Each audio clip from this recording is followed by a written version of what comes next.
All right, if you're up here, though, and listen, I have great memories of being out on the lake on weekends like this because it's so beautiful. It is. So if you're boating, meteorologist Matt Wintz has some really important ways to make sure that those excursions are safe.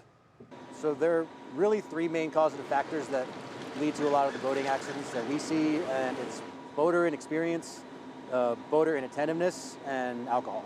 While a day out on the lake might make you think of fun in the sun, it's important to keep in mind that situations can turn dangerous pretty quickly out on the water.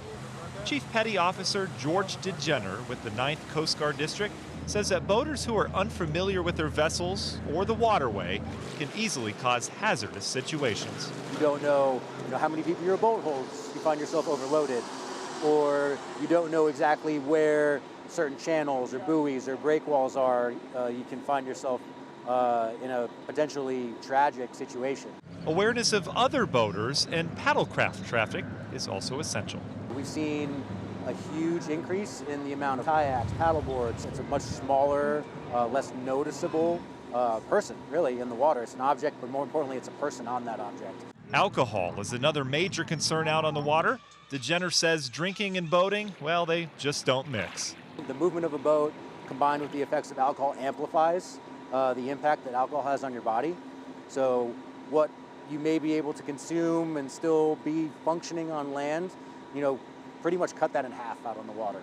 While life jacket use may seem like a given, DeGenner tells 3 News that he still sees plenty of boaters who are just not prepared. When you find yourself in that dangerous situation, you don't want to be thinking to yourself, oh no, where's my life jacket? I should put it on. If you're already wearing it, you don't have to do that. It's like wearing a seatbelt in the car.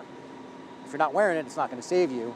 If you do find yourself in the water for an extended period of time, be aware that hypothermia can happen quickly, even in warmer water temperatures. Today, we may be in the mid-80s. The water temperature is in the mid-70s, which is warm, and it feels great when you jump in.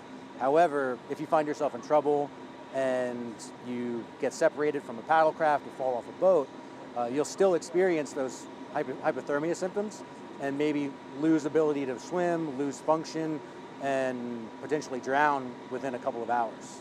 So dress for the water temperature, not for the air temperature. And finally, don't forget to check the weather forecast. Of course, we can help with that, because on Lake Erie, conditions can change very rapidly. We get some thunderstorms that roll through Northeast Ohio pretty regularly.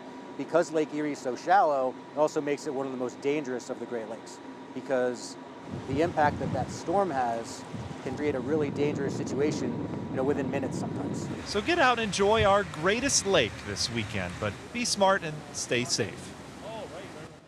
After watching that, I think Matt would make a great first mate.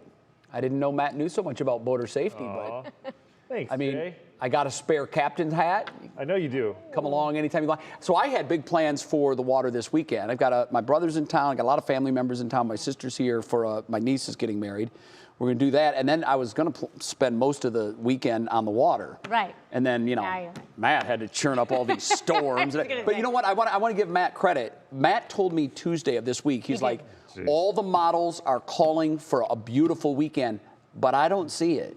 We're going to get rain. That's a meteorologist talking. He was bucking the models, the professionals. That's the professional right there, Mr. Matt Wintz. Can we take a shot of Matt over there in the Weather Center? Oh, no, well, you just did, Matt. All the viewers should be able to appreciate that. He flexed in front of the camera. It was a thing of beauty.